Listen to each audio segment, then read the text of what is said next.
इसी बीच एक बड़ी खबर सामने आ रही है। ट्रंप को ईरान पर हमले के तरीके बताए गए। ईरान पर हमले को लेकर ट्रंप जल्द ले सकते हैं फैसला। ट्रंप को ईरान पर सैन्य हमलों के विकल्पों की ब्रीफिंग दी गई है। ईरानी स्पीकर बोले, हमला हुआ तो सख्ती से जवाब देंगे।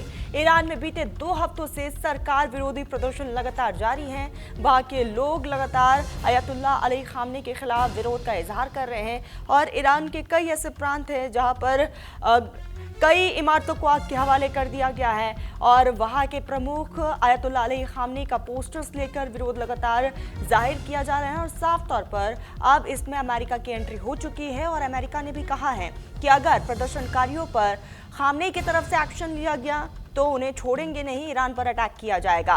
और ट्रंप को ईरान पर हमले के तरीके बताए गए हैं। ईरान पर हमले को लेकर ट्रंप जल्द बड़ा फैसला ले सकते हैं। ऐसे में अमेरिका की तरफ से अगला कदम क्या होगा उस पर सभी की निगाहें बनी हुई है। ट्रंप को ईरान पर सैन्य हमलों के विकल्पों की बाकायदा ब्रीफिंग दी गई है। ईरानी स्पीकर ने बोला है कि अगर हमला हुआ तो सख्ती से हम जवाब देंगे। ईरान चुप बैठने वालों में से नहीं है। दूसरी तरफ आपको ये बता दें कि एक तरफ ईरान की ही जनता अपनी ही सरकार के खिलाफ विरोध कर रही है और साफ तौर पर अयतुल्ला अली खामनी का कहना है कि अगर प्रदर्शनकारी प्रदर्शन बंद नहीं करते हैं तो उनके खिलाफ भी सख्त एक्शन लिया जा सकता है। आशीष दीक्षित इस बीच न्यूज रूम से हमारे साथ जुड़ चुके हैं। आशीष, हम लगातार देख रहे हैं कि ईरान में क्या कुछ हालात है, लेकिन अमेरिका की एंट्री हो चुकी है और बाकायदा अब अमेरिका को ब्रीफिंग दी गई है कि ईरान पर अटैक कैसे करना है। लेकिन ईरानी स्पीकर की तरफ से एक चेतावनी सामने आई है कि अगर हम पर हमला हुआ तो बहुत बुरा होगा। कि आप पूरी तरीके से अमेरिका इस फायदा को उठाना चाहता है जिस तरीके से ईरान में हालात बने हुए हैं और रजा पहलवी जो ईरान में मौजूद हैं वो उनको ब्रीफिंग दे रहे हैं क्योंकि उनके पिताजी मोहम्मद रेजा पहलवी भी वहाँ पे रहे और उसके बाद निर्वासन जीवन जी रहे हैं अमेरिका में। तो लगातार रणनीति अमेरिका की तरफ से बन रही है कि ईरान में जो ये हिंसा हो रही है या हिंसा करवाई जा रही है उसका फायदा कैसे उठाया जाए और कैसे अपने मनपसंद का शख्स ईरान की सत्ता पे बिठाया जाए। ईरान में इस वक्त जो हालात बने हुए हैं वो बहुत ही खतरनाक हैं और ट्रंप को ब्रीफिंग दी जा रही है कहां कहां से हमले हो सकते हैं।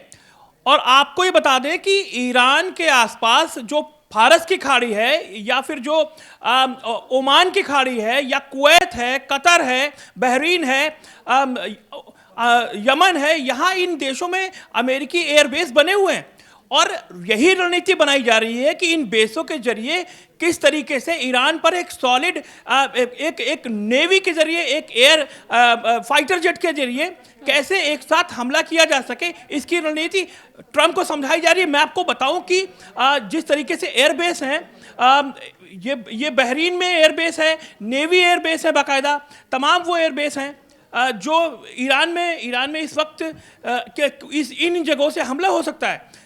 मैं आपको एक बहुत ब्रीफिंग बता रहा हूँ। इन जो एयरबेस हैं यहाँ पर जो अमेरिकी फोर्सेस यहाँ पर तैनात हैं, सीरिया में करीब 2000 अमेरिकी फोर्सेस तैनात हैं। इसमें एयरफोर्स के लोग हैं, इसमें नेवी के लोग हैं।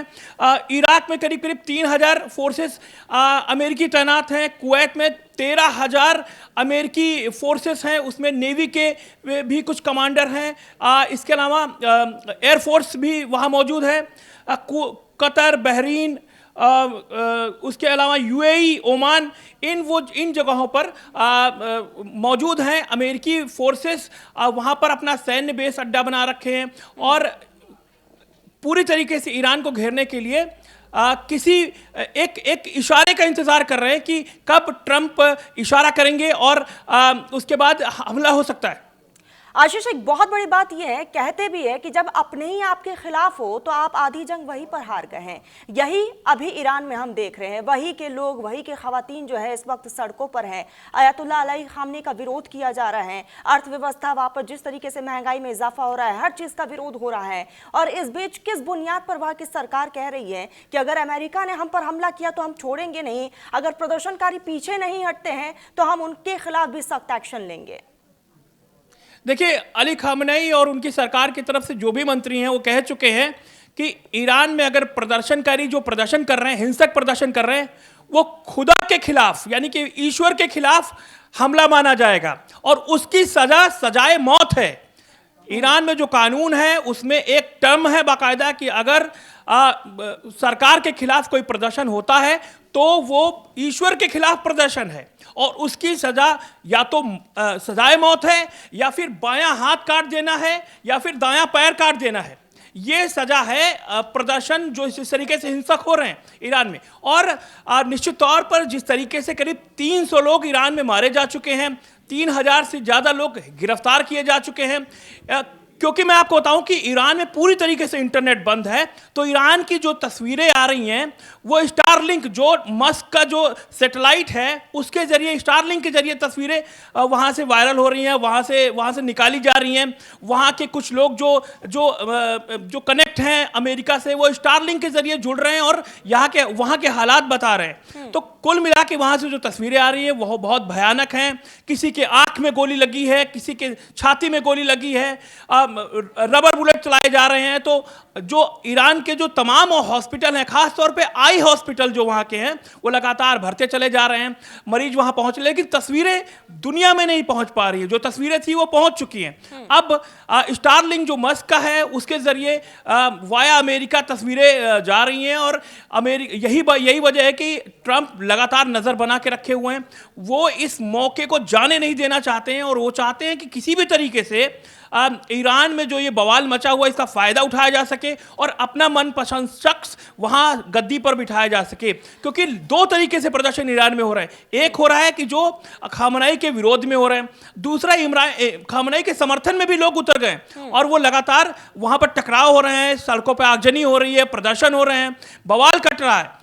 अब ऐसे में देखने वाली बात होगी कि क्या अमेरिका कूदता है, क्या अमेरिकी फोर्सेस वहां लैंड करती हैं या कोई मिसाइल हमला होता है। ये बहुत बड़ी बात है क्योंकि ट्रंप जिस तरीके से नजर बनाए यही होगी कि आने वाले समय में क्या कुछ रहने वाला है। लेकिन जो ईरान से तस्वीरें निकल कर सामने आ रही है वो मन को विचलित कर रही है, क्योंकि वही के लोग जो हैं अपनी सरकार के खिलाफ विरोध कर रहे हैं कई मुद्दों को लेकर। इससे पहले भी हमने वो तमाम तस्वीरें देखी, जहन में वो तमाम तस्वीरें आज भी जिंदा है कि किस तरीके से खवातीन वहां पर बुरखे को लेकर लड़ाई करती हैं, अपनी आजादी को लेकर लड़ाई करती हैं और आज भी ईरान में आजादी की मांग की जा रही है।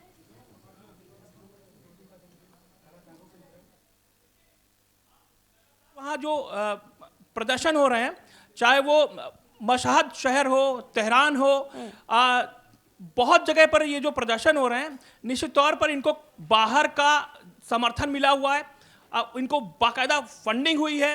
और जिस तरीके से जो तस्वीर सामने आई है लंदन से, वो बहुत चौंकाने वाली तस्वीर है, क्योंकि लंदन में जो ईरानी दूतावास है वहाँ पर जो झंडा लगा हुआ है उससे इस्लामिक वाला झंडा हटा करके वहाँ सूर्य, तलवार और शेर का जो झंडा जिसमें लगा हुआ है वो ईरान का पुराना झंडा जो मोहम्मद रजा पहलवी थे जब वहाँ पर क्राउन प्रिंस जो थे वहाँ पर, वो वाला झंडा लगा दिया गया है। और अचानक से एक शख्स चढ़ता है और वो झंडा चेंज कर देता है। यानी कि ईरान के जो कट्टरपंथ, जो खामनेई की जो वहाँ पर सत्ता है काफ़ी टाइम से, करीब 45-40 साल से वहाँ जो सत्ता है, उसको खत्म करने की पूरी तरीके से कोशिश लगातार अमेरिका कर रहा है।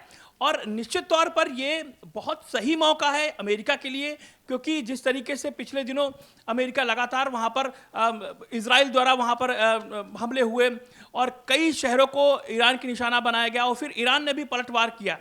निश्चित तौर पर जो जनता भड़की हुई है इसका खामियाजा इसका फायदा ट्रंप उठाना चाहते हैं। यही वजह है कि ट्रंप एक एक पल पल की खबर पर नजर बनाए हुए हैं।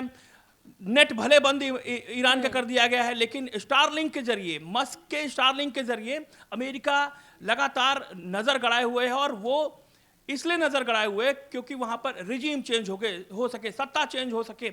और जो बताया मैंने, जिस तरीके से ईरान से मुश्किल से 30 से 40 किलोमीटर की दूरी पर जो अमेरिकी सैन्य बेस वहां पर मौजूद है, चाहे नेवल फ्लीट हो या सैन्य बेस वहां पे मौजूद है, एक इशारे का इंतजार है और निश्चित तौर पर कुछ बड़ा हो सकता है। बिल्कुल, और सभी की नजरें हैं ईरान और अमेरिका की तरफ से अगला कदम क्या रहने वाला, ईरान किस तरीके से बदला लेगा और अमेरिका किस तरीके से अटैक करेगा, सभी की नजरें हैं। नजरें आप भी बनाए रखिएगा। फिलहाल आप हमारे साथ जुड़े बहुत शुक्रिया तमाम जानकारी के लिए। बुलेटिन में बस इतना ही। आप देखती रहिए न्यूज़ इंडिया।